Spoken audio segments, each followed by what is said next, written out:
welcome to another edition of the live Pittsburgh Sportsline in the BPTV studios. Thanks for watching us, folks, on Comcast 7, only in Bethel Park.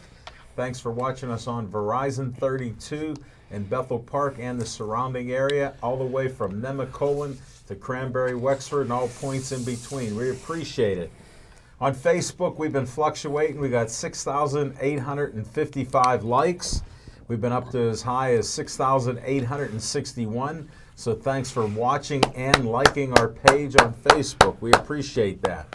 I'm Al Levine, the Talking Machine. I got Chip Hayner with me, Smoking Jim Frazier, and we all want to say Happy New Year for our first show of 2019. Smoking Jim, it's 2019. I know you're a little behind on your calendar, but it is 2019. The brothers was talking about Hanukkah. What's that? Is that something too? Smoking Jim, for all our Jewish friends and stuff, that was around Christmas time. Okay. That's a holiday. You have to read it's biblical. We can check that out later after the show, but we got a lot of sports for you tonight. And I have some promos that I'd like to put out there. First one, I'd like to do this. I don't know if you got to correct the camera or anything here. Oh, one more thing. Go back on me 1 second, Steve. I got a special announcement. Haircut by Marianne at Azazu today. Got me fit in there at 10:30. Well, she was late, so I went and got peanuts for Smoking Jim Frazier and got my hair cut. Thanks, Azazu. It's a great place down on 5th Avenue. And my first cut of 2019 just for you. Look at that. She said, now you can look good in public again. So I'm thankful. All right, the promo is Olive Oil's Pizzeria, 412-831-1900. They sponsor our show with an XL pizza and a steak hoagie. It's very good. Give them a call. They're at Hillcrest Shopping Center, so if you pass by, they're right near Brewster's there in the middle of Hillcrest Shopping Center, 412-831-1900. We have a 501c3 that we promote. This is Joey Fabus. He didn't make it to his 9th birthday. He was diagnosed with a brain cancer, DIPG. He died 4 years ago. His family has raised over $100,000 with their different events. They have a basketball event coming up, I think this week, with Jonna Burke, who's one of their volunteer board members. She's also the head girls basketball coach, and they've had a pretty successful run the last couple years. Check out their basketball games. They'll be raising money for Stay Joey Strong, and it all goes to find the DIPG cure. Another 501c3 is right here in Bethel Park Historical Society. They're on 2600 South Park Road. You can't miss them. Even my friend here, Joel and Brad, if they come up South Park Road, you see a big old-fashioned trolley right there, a red trolley. It's right on the property. They've spent over $600,000 refurbishing the place. You can rent it. There's even a coffee shop there now, so check it out. And I have a show coming up. Jessica Lee's going to be doing a Valentine's Day jazz and blues show with hors d'oeuvres, so come on out on February 14th, Valentine's Day. That's coming there at the Historical Society Arts and History Center. Dave Cable likes to have a little fun at my expense. I don't mind that. He put my face on Uncle Sam. Tell them Uncle Al sent you to BPTV. 412-831-3304. You could be a volunteer like we got Steve. He was Rookie of the Year last year, but he's been here over a year, so now he's just a regular helper here and volunteer like all of us. So that's what's going on. I want you for BPTV. You can help us out with camera work, sound, even go on location when we're in different locations and film, and plus work the cameras and soundboard here, which he's doing a great job. Look how great we look and sound. Last but not least, another 501c3, Bethel Park Community Foundation. They have money for you, from $100 to $5,000 for your group and organization. Welcome aboard, Zach. You're getting a close-up on this. All right, thanks, buddy. That Zach Taylor just come in, have a cut of pizza, buddy. Little V! You can get a hold of them at bpcf.org. Check it out. And we also have a sponsor for What's on Your Mind, and that's a coming segment that we have. You can call Skeets Lewandowski of Skeets Service Station. It's 724-348-4715. And try not to get Zach in the camera here. He's doing good. He's hiding and eating. Enjoy that pizza from Olive Oil's Pizzeria. All right, we're going to start this show with What's on Your Mind, Smoking Jim Frazier. Thanks, Al Levine, the talking machine. And if you want the green, Coming at you. you got to see Levine. Hey, I think I gave you the wrong holiday. I think it's Kwanzaa. I don't understand you. Okay, Kwanzaa. I think the brothers celebrate Kwanzaa. That's what I've been hearing in the hood. But anyhow, I've got to say a shout out to my man Julian Brandt this here, Rookie of the Year, and my favorite Gateway Gator, Zach Taylor's in the house. But hey, let me get right to it. The media must think Antonio Brown is from Hazelwood because Hazelwood is always up to no good. Hey, listen, I'm hearing that the Pittsburgh Steelers need to fire the defensive coordinator, the linebacker coach, the special teams coach, the offensive coordinator. Listen, Coach Mike Tomlin's a friend of mine. And it's time for the Pittsburgh Steelers to fire all their coaches, including Mike Tomlin, and hire Mike McCarthy. And I say that to say this. Lou Holtz told me one time. Lou Holtz said when he got the job at Notre Dame, he inherited an outstanding quarterback by the name of Steve Berline. In Steve Berline's junior year, he threw 17 interceptions. So Lou Holtz sits down his senior quarterback and says, I have some good news for you. You won't throw 7 interceptions as a senior. So Steve Berline got real excited. He says, why is it He'll be sitting on the bench. Is it the new coordinator? Is it the new receivers? Is it the new coaching staff? Lou Holtz said, no. Once you throw 6, you ain't playing no more. And listen. Very good. Look, Big Ben is too carefree, Chip, with the football. And Mike McCarthy is a quarterback guru. You know what I mean? Listen, Mike McCarthy coached Brett Favre, who reminds me a lot of Big that Ben. little disclaimer. Brett Favre threw so many interceptions, it's unbelievable. Look at the record books. That's true. Okay. And Carry on. Also, Mike McCarthy coached and developed Aaron Rodgers, who reminds me a lot of Mason Rudolph, the Pittsburgh Steelers rookie quarterback. So here's a question for everybody that's watching out there that want to hit me on Facebook or one of us on Facebook. Do you think Coach Mike Tomlin can develop Mason Rudolph or Joshua Dobbs? And listen, before you answer, Coach Mike Tomlin has never developed a quarterback ever since he's been here, a backup quarterback. Well, why don't you say what your opinion is? So that's my opinion. That was a rhetorical question. I learned that. I learned in big words. Kwanzaa and rhetorical questions, 2 things I learned. Hold it, I'll get my dictionary out for you. There you go. So this is. I don't pull it out all the time. I want to read. I got this from Lois Brenner. Is that your Funkin' Wagon? This is my Funkin' Wagnalls. The dictionary's out. Give me a word. Is Kwanzaa in there? Kwanzaa's not in there. Okay. So this is from 1909. So this is the question as I wind up. If you don't dump Coach Mike Tomlin, in 2 years, you won't be reloading, you'll be rebuilding. And finally, to get to Antonio Brown. And I know Chipper wants to What took you so chip long? in on Well, it. believe me, I've got restored. I Finish know what that. you've got to say. Here we go. In 1969, what's the first thing Chuck Noll did? The first thing Chuck Joe Noll Green. did was, before Joe Green, was he got rid of Roy Jefferson, in my opinion, the most talented wide receiver in Pittsburgh Steelers history. In 1992, what's the first thing that Bill Cowher did? First thing Bill Cowher did is he sat down Barry Foster, and after talking to Barry go through his Foster, trunk? He was able to inspire him and motivate him. Barry Foster went out and ran for 1,697 yards and the NFL record 12 100-yard games.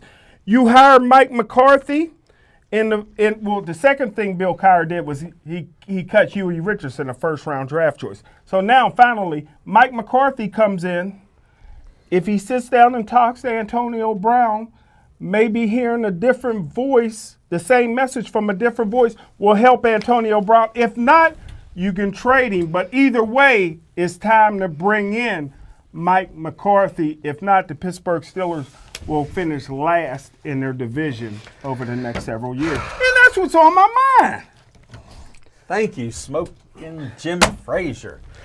Chip Hayner, what's on your mind? Well, I figure we're going to start the new year off on the right foot. And Jim and I, if we've done nothing over the last 8 years, we've butted heads. And this year, it's going to be more of the same.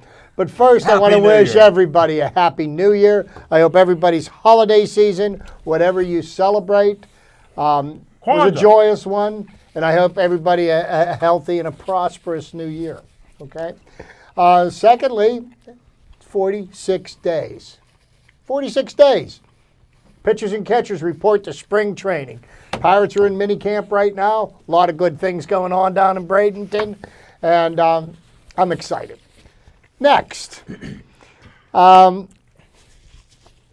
speak to some of Jim's comments, I say that the thought of firing Mike Tomlin and replacing him with Mike McCarthy is foolish at best and borders on being asinine. And here is the reason why I say this. Mike McCarthy does not walk on water. He is not the greatest coach in the history of the NFL. He has coached one Hall of Fame quarterback, and will you agree with me that Aaron Rodgers is the best quarterback in pro football right now? I disagree. Okay. Well, arguably, the experts say that Aaron Rodgers is the best quarterback in football. And the number of championships that he has won in the last 8 years with the best quarterback in football is 0.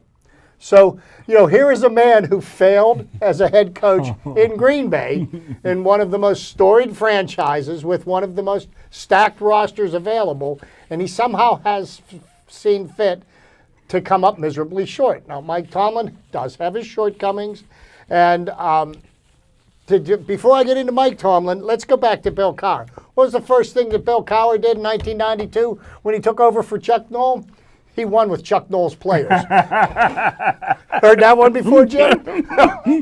Well, so I just wanted to make sure that we made clear that if we're going to accuse one coach of winning with somebody previous players, what's fair is fair.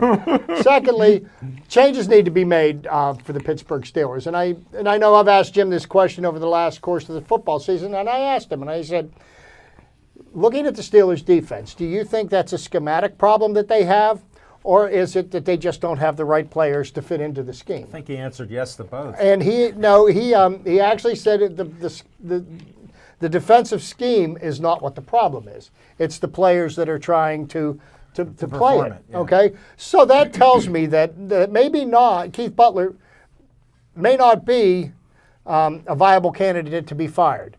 Getting rid of Joey Porter was an absolute must because Joey Porter, as great of a Steeler linebacker as he was for a short period of time, he didn't produce any all-pro linebackers whatsoever. T.J. Watt has got a lot of promise. He has outperformed my expectations for his first 2 years. But as far as any other linebackers, the linebacking core was one of the glaring weaknesses of the Steelers' defense. So I totally agree with he needed to be fired, and maybe he stayed a little longer than he should have because he was Mike Tomlin's friend. That could be, okay? Next up, 4 years. What the heck? we brought in somebody who was a defensive coordinator for Joe Paterno, who was a miserable failure at UCLA as a defensive coordinator. And we brought him in to coach our defensive backs. And I did not see a great increase in the quality of our defensive backs. And I think the two things on our defense that were the most glaring weaknesses were the defensive backs and the linebackers. The defensive line coach, his job's safe. I would keep him around. The defensive line, I think, performed very well this using year. some of your logic, what about the lack of talent back there? Well, here's the thing. How do you coach them up when they're too slow or too small? You got a first-round draft pick that played his way off the field. Now, you can fault the people. Hence, too slow and too small. So whatever that is, so whatever Too slow, kind too of small. improvement he was supposed to make to the defense, he didn't make. I would be, keeping him, I would consider questionable. I don't know about why you would fire the running backs coach. I think he became a scapegoat. So changes need to be made. Now, we get to this point as what were the causes of the Steelers' demise this year? And some people can say they want to point the finger at Mike Tomlin. Yes, I think he has to accept part of the blame. He's the man in charge. A lot of people say the whole Le'Veon Bell situation and the way that was handled. And yes, that was a mitigating factor. I would have to agree. Some people could say Antonio Brown and in his attitude or his drama that surrounds him, that could be the problem.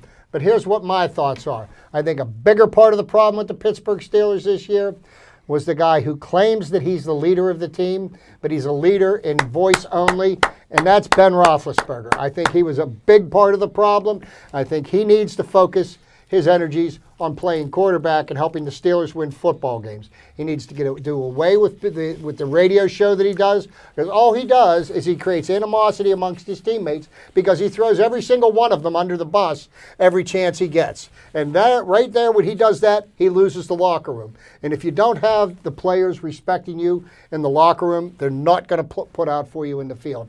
And this whole thing with Antonio Brown, I'm not going to make any comments about it or any judgments, because one thing that has been proven to me beyond any reasonable doubt, nobody knows what the story is. Thank you. Nobody has talked to Antonio Brown. You. Nobody has talked to Ben Roethlisberger. Nobody has talked to Mike Tomlin. Everybody is assuming that Antonio Brown is the problem. I'm not so sure that he is. Nailed it. Okay? So before we, become judge, jury, and executioner and run Antonio Brown out of Pittsburgh, we need to figure out what the problem was, get everybody in a room together, and as grown men, work this out, because I don't believe Antonio Brown's going anywhere, nor should he. That's what's on my mind. Can I say one thing, Al Levine, the talking machine, before you go? Yes. I'm glad Chip agreed with me that the Steelers need a quarterback guru and Mike McCarthy to help Big Ben out. Thank you. No. You made my argument. Thank you. When did we hear that? I don't think Mike McCarthy's between the lines. I don't think Mike McCarthy is the answer. And just because he's from Greenfield doesn't make him a viable candidate to coach the He's Pittsburgh Irish. Steelers. He's Irish. It doesn't They matter. Make good coaches. It Just doesn't as matter. another Make disclaimer good here, coaches. Big Ben has never really been known as a leader on the Steelers from when he first started here. Hey. He was here with a great defensive team, had one of the worst ratings ever in a Super Bowl as a quarterback. Hey, let me tell you something about Ben Roethlisberger. If he was a leader, I wouldn't follow him out of a burning building. Well, here's my point. If I want a quarterback on my team when he's not throwing interceptions, I want him out there, as long as he's not throwing that high ball and interceptions like he did this year. This year wasn't his top year. He did set a record and everything else because he had his Here's coordinator a question there. for you. There's been 2 NFL head coaching positions of the 8 that are available that have been filled already. Is that correct? 2. Yeah. don't The know. Arizona Cardinals took got that? Klingon. Kingsbury. Kingsbury. Texas Tech? Yeah, Okay. and we're going to talk about that a little later on. He got hired, and then Matt LaFleur, the offensive coordinator for the Tennessee Titans, is now the offensive guru for Aaron Rodgers in Green Wow. Bay. Okay? Surprising. So if Mike McCarthy is such a hot commodity, why wasn't he the first coach hired? Well, all I can say is John Gruden won a Super Bowl with Tampa Bay. And He certainly isn't going to win sometimes- one with the Raiders. I think this team is Super Bowl ready, and I don't think Mike Tomlin can take them there with all the problems. But Well, it's proven. Those are your time will opinions. tell. It's Time will proven. tell. Just like you've never been a fan of Keith Butler and said he shouldn't be running anything. You've said that, and you were quiet about that tonight, but I understand that. You had other things to do here. We'll talk Steelers in the last segment, so that'll be our last segment. We'll talk about some Steelers there, but sometimes these guys get a little crazy and miss stuff. What's on my mind is We're buddies. all I could hear was Alabama's going to win this thing. It's all about Alabama. Then I saw Clemson win with a true freshman, Trevor Lawrence, who was so cool and calm. It's unbelievable that you see him. Old. Yeah, he's a true freshman. He's throwing to another true freshman. They went out and kicked some butt with Alabama. It was amazing. And you got to take your hats off to Clemson and Dabo for what he did with that team. 2 championships in 3 years. And he exposed the Alabama defense. Yeah. He won his titles against Alabama. Right. And these are the top 2 teams that I thought in the country. No top question. 2 teams again. I was happy to watch the game, and I was shocked by the score. I'm like, wow, they're not coming back. And that Trevor, what a quarterback he is, cool, calm, and collected. Just did a heck of a Do you job. know how much money I lost on that game? Well, here, folks, Smoking Jim's a known gambler. When he gives you gambling picks, go the opposite. I've taught young Zach Taylor here. He's made a fortune because he's not allowed to bet, but on paper, he made $1 million during the football season knowing Smoking Jim, because every week he'd give me a high five. I did the opposite of Smoking Jim. So if you're going to bet, don't start. If you're going to truly bet, do the opposite. When I go on the Rivers, they Who do you like this week? They don't even let me wait in line. They just come on, let him through. Is that with your free coffee? Yeah. My goodness. I took a beating. But that's what's on my mind was championship football. It was worth watching it to see the 2 best teams and to see Clemson take it to them. We'll see what happens for this next year now. Go Clemson. And we'll be back with some fiction and fact from Smokin' Jim's Almanac.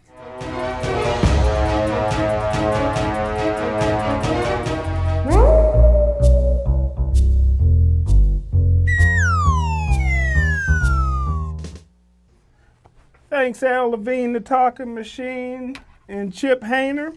And Fiction and Fact from Smokin' Jim's Almanac. And Al Levine, the Talking Machine, kind of stole my thunder a little bit. Is Clemson blowing out Alabama just might be one of the biggest upsets in college football history. Nah. One of the biggest in college football history. In your mind? And that's Appalachian State beating Michigan. Well, for a national championship game, I'm sorry. You got to clarify. I had to clarify that. I'm sorry about that. Very good. Thanks, Zach. And you got to go back. Maybe the 1976 Rose Bowl was a bigger I don't remember upset. It was Dick Vermeil, UCLA team, knocking off Woody Hayes' #1 and undefeated Ohio State team, 23-10. The second biggest upset might have been Joe Paterno's first national championship team. Todd Blackledge. with Todd Blackledge, who used to play quarterback for the Steelers. How about He's Kenny? an announcer nowadays. Announcer. Kenny Jackson was the wide receivers coach before Mike Mularkey backstabbed him in the back. How about Greg Garrity from North Allegheny? How about Greg Cattuso from Seton LaSalle? How about Dave Ofar from South Allegheny? How about Danny Biondi and Joel Coles on that team? And they went to high school near Monroeville. But the biggest upset of all time, in my opinion, was Joe Paterno's second national championship team. They beat the Miami Hurricanes that had Michael Irving. They had Jerome Brown and Heisman Trophy winner Vinny Testaverde, and Joe Paterno and them end up going in there winning 14-10. They took advantage of Vinny Testaverde being colorblind, and they went ahead and upset 5 them. interceptions. He's put 5 interceptions. And they found out afterwards he was colorblind. Well, no, they found out after the end of his career that he was that way his whole career. There was one thing consistent about him. And that's the Fiction and Fact from Smoking Jim's Almanac. Thanks for digging deep, Smoking Jim. We appreciate that. Thank you very much.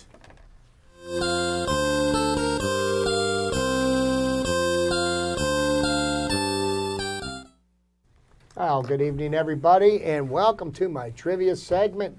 First off, touching off the new year, want to give a congratulatory shout out to former Steeler strong safety Troy Polamalu for being elected into the College Football Hall of Fame.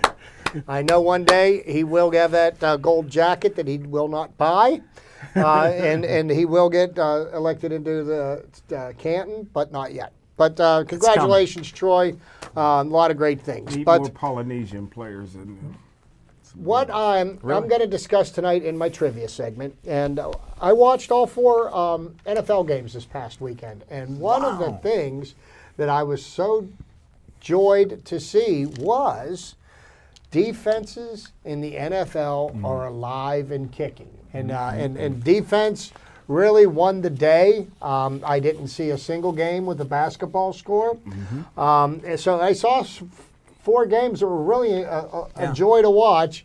The unfortunate Chicago Bears, oh boy, what a way to lose that game. But hey, that's why they play 60 minutes. You got to play every play. So Foles has the magic. What I decided to touch on this evening, and I think Jim will get a kick out of this one, is the 10 greatest defenses in NFL history.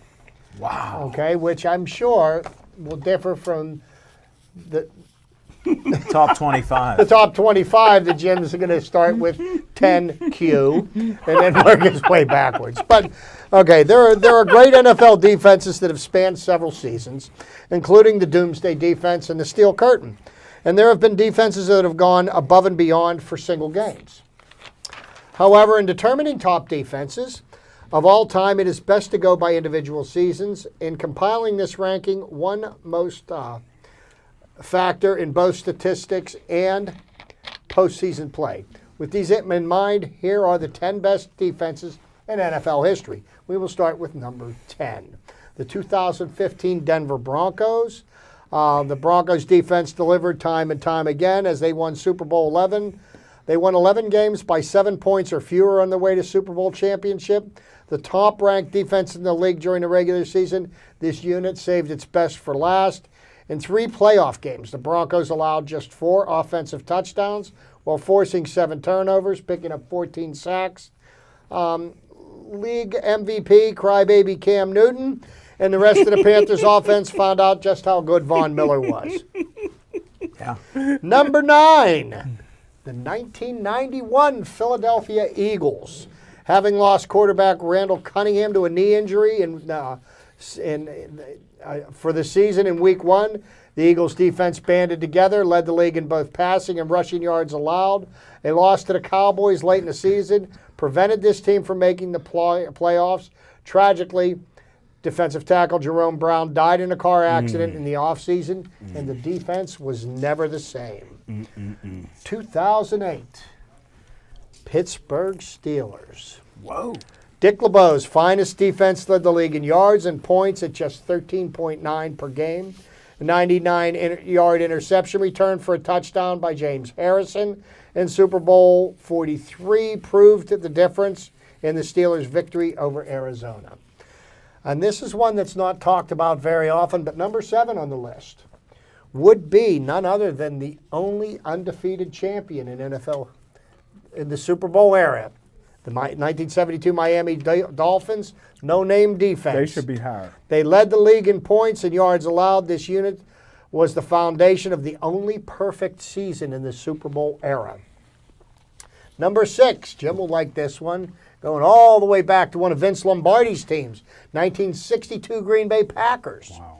Wow. Vince Lombardi's greatest defense featured 5 eventual Hall of Famers and held opposing quarterbacks to a 43.5 passer rating. The 267-point differential, that is 19.1 points per game, between their Packers and their opponents is the best of any team from the 60s. Number 5. Somebody that we know was a defensive backs coach on this team would be the 2002 Tampa Bay Buccaneers. In addition to dominating opponents, the 2002 Buccaneers were always a threat to take interceptions to the house. They did so 3 times in their Super Bowl win over the Oakland Raiders. Number 4, in recent history, the Legion of Boom, the 2013 Seattle Seahawks. They led the league in points, yards, and turnovers. And of course, this defense completely shut down Peyton Manning, who was having the best season of his career, and Denver's record-setting offense in Super Bowl 48. Number 3, which, when you read this, this should be the greatest defense of all time, but unfortunately it's not. Facing an unbelievable number of injuries, the 1976 Pittsburgh Steelers, the 76 Steel Curtains picked up the slack. The defense pitched 5 shutouts, and at one point did not give up a touchdown for 22 straight quarters. If the team had not lost to Oakland in the AFC Championship game, this defense may have topped the list. Wow. 5 shutouts. I can tell you what, the top 2 defenses here were great defenses. They didn't have 5 shutouts. Number 2 on the list, 2000 Baltimore Ravens. Ravens may be the worst team offensively to ever win a Super Bowl. Why did they win? Because they allowed an average of 9.4 points in 16 regular season games and 4 playoff games. That's how you win a championship. Why don't you read the small print? Ray Lewis, the greatest football player that ever lived. Didn't say that. Okay. You cut it And off. the number 1 defense of all time. And this just goes to show you that having, the 1976 Pittsburgh Steelers, you can have a great regular season, but if you don't hang a championship at the end of it, what does it mean? I love you, Jim. I love you back, bro. Number 1, the 1985 Chicago Bears. The success of this team is almost mythical. The 85 Bears led the league in yards, points, first down, turnovers, en route to a 15-1 season. In the playoffs, they shut out both the Giants and the Rams and did not allow a touchdown for 11 quarters. They finished things off with a 46-10 dismantling, 123 yards total allowed, 7 sacks, 6 takeaway of the New England Patriots in Super Bowl 20. So there you go. Top 10 defenses of all time. Let me ask you one question. Whether you agree or disagree, Let me ask you one question. How many players have died on that 85 Bears team? There's a lot. So that tells me maybe steroids was involved in there. Or deer. What's that stuff that Ray Lewis was on, that deer antler stuff? yeah, the deer antler, who knows? It's hard to say because back then they were not testing. I know you were going to like that one. I like You want to it. add to it. He'll add something to that. Yeah, he'll add 8 more to his top 10.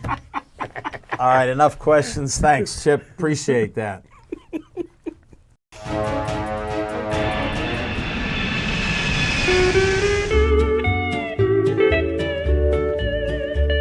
On location. Well, we've been on hiatus from Olive Oil's Pizzeria. We'll be back February 11th at Olive Oil's Pizzeria. That's 930 Brookline Boulevard. Got a couple guests that you might recognize the names. One of them is the son of Bruno Sammartino. Daryl Sammartino is going to be on the show. And a KDKA guy, Larry Richards, supposed to be on our show. And the CMU head coach of baseball, Claudio Rosano. And I'm working on a couple other guests, so we should have a nice night of sports talk for our debut again at Olive Oil's Pizzeria. This is on? February 11th. Second Monday of the month there. I thought the 11th was Friday. Today's the 8th. Not in February. Oh, February. Yeah. My bad. Yeah. I'm stuck in January. My bad. Matter of fact, Chip, as a little correction, Friday is the 11th of January. I know what month I'm in. You're 100% correct. I know what month I'm in. No argument there, but The year goes fast enough as it is. I don't want to think about February. That's what until we're then. going on, and we're going to have a possible show. Joel Percheski of One World Blue introduced me to Brad Setting, who owns an entertainment company, and we just got notification that we're going to be doing a show in March at the Sheraton. They didn't give me the date, so I don't know the date at this point in time, but that will come out. So stay tuned with that, and we'll see what other things are coming up in the future. And we'll be talking some Steelers probably for the last week, even though this is the first week of the new year for us when we come back from commercial. Chief, have your dessert. Don't change that dial. Any of the rest of you, Debbie, if you're watching the show, thanks for finding us tonight.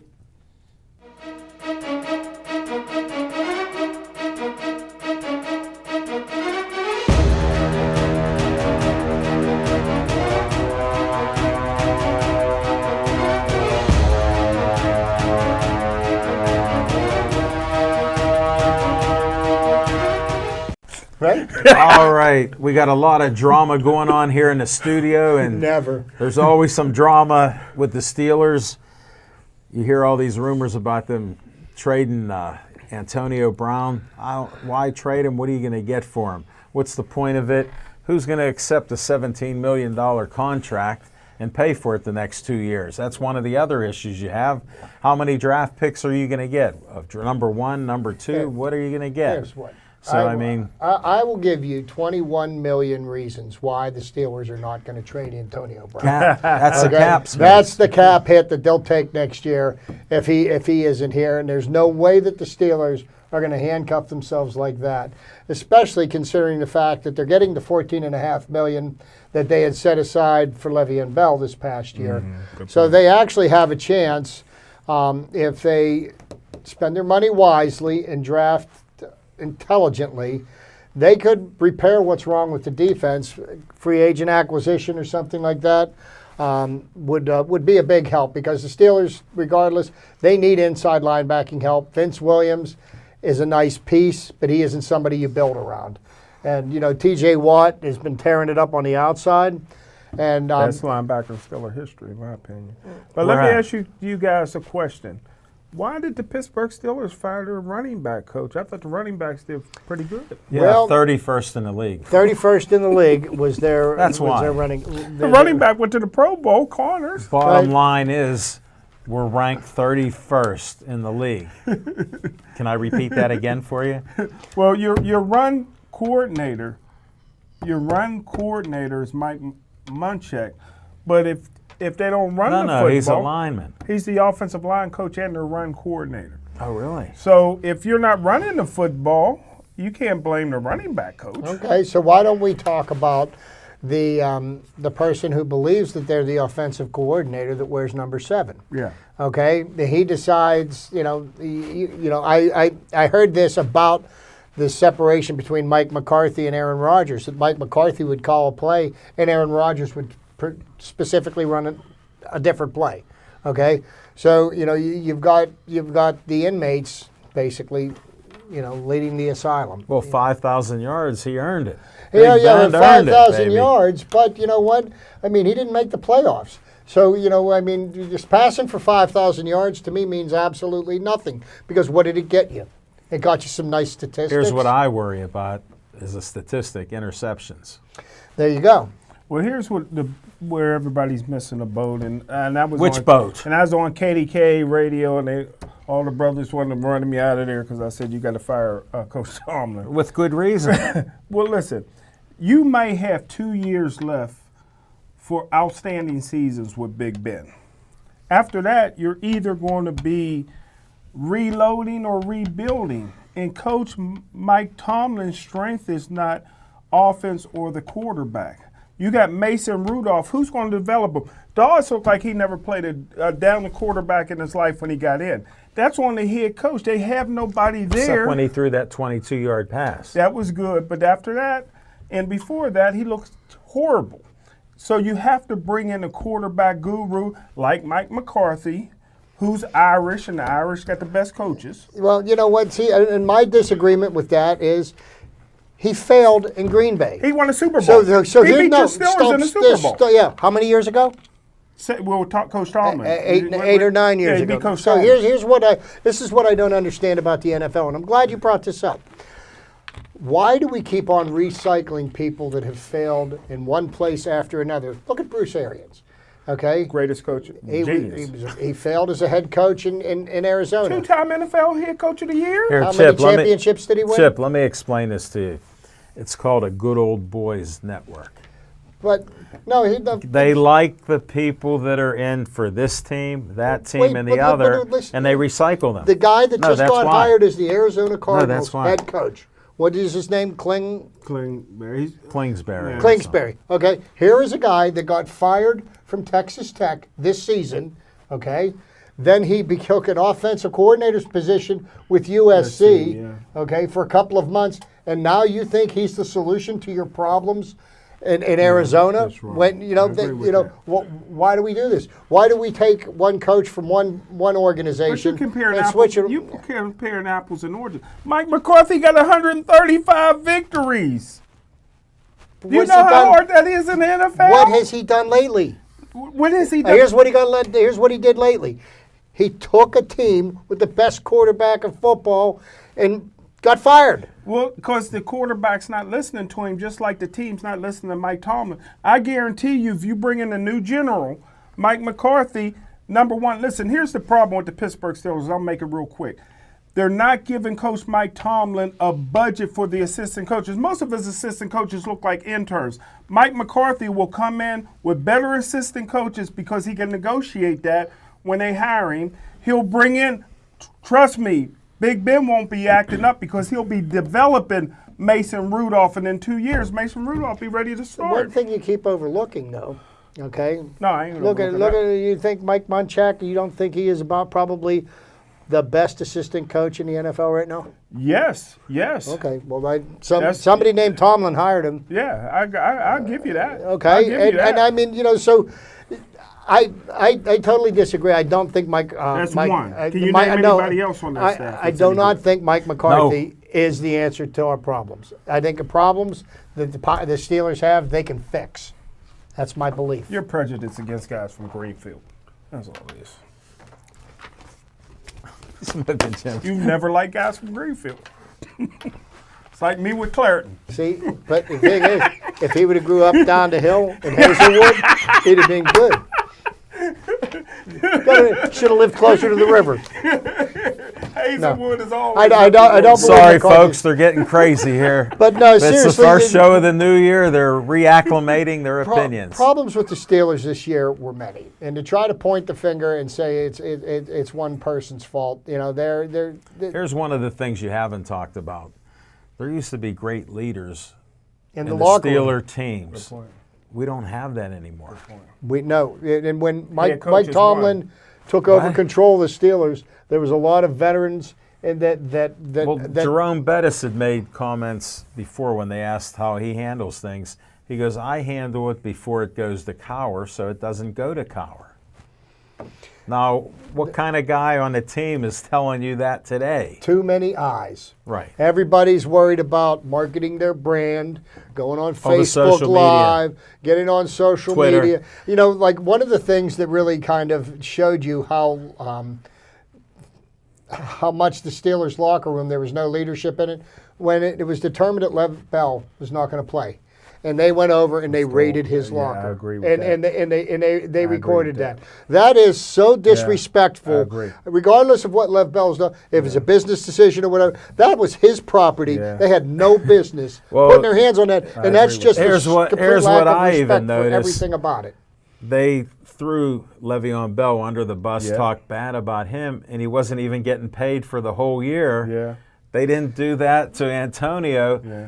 who, when do you ever hear of a starting star player not show up He had a to bad play? knee. Had a bad knee. Well, He admitted he didn't. but here's the thing. When do you ever hear that? In the way that Antonio Brown, and I think that whole Antonio Brown situation was handled poorly by Well, it goes by without saying, by both the sides, quarterback, by the wide receiver and by the coaching staff. But the one thing I do admire about the way Mike Tomlin handled that situation was Antonio Brown cut off communication with everybody. Okay, and then his agent calls the coach Sunday morning and said he's ready to go. I would have had no respect. If Tomlin would have played him that final game, I would be the first person on the bandwagon screaming for him to get fired. Well, let me ask you this: is Coach Mike Tomlin part of the problem?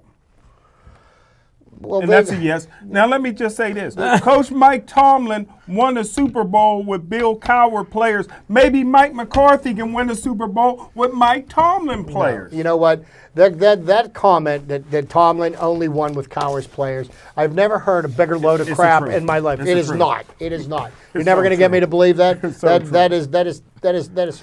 Last year, Cowher was here. I'll get censored if I say exactly what I think. So I'm just not going to say anything. Well, we've killed the Steelers. May they rest in peace. We'll see what they come up Next. with. Yeah. What about the Pittsburgh Penguins? They were on an 8-game winning streak. Second place. They're in second They were place, out of the playoffs, so playing they the made Florida it to Panthers second right place. now, and Did they catch Ovi?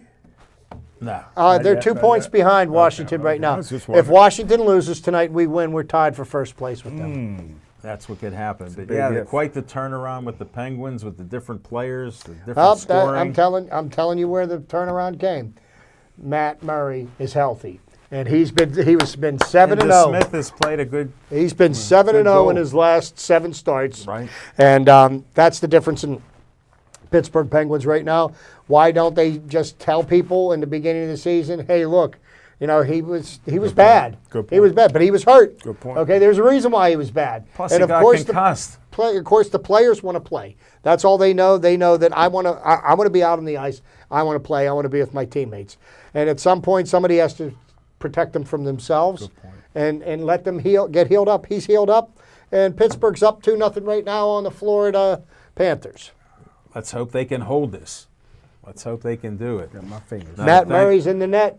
He'll have another shutout. That would I be do 60-40 with Matt Murray until March. Yeah, Keep him absolutely, healthy. because you don't want to burn him out, and because Smoking he Jim, has you're a true expert now. he has a history of injuries. Yes, sir. You know, so yeah, you need if we're going to make I a just run want him in to the playoffs. Yeah, He's money there. But that all being said, in the NHL this year, thinking about the teams that have the potential, that actually have a team that's capable of winning the Stanley Cup, I can think of 6 or 7 teams that are in the running. Washington. Washington would be one. Repeat. Tampa Bay. Now, listening to some experts talk this afternoon, they believe that the Penguins can beat the Capitals in a 7-game series. The question is, they don't think the Penguins are capable of beating Tampa Bay in a 7-game series, based on their team. Then you've got Nashville still in the mix. Sure. Winnipeg is one of the top teams in the league. I heard that too. You know, well, we beat them. We What shut did them you out even on hear Saturday night. hockey? You don't even know, buddy. He's just okey doking it. Forget it. Let's talk about something Smoking Jim knows. I got this message to come down to Moundsville, West Virginia State Penitentiary for fights, 12 fights. Texted my man. He goes, where the heck is Moundsville?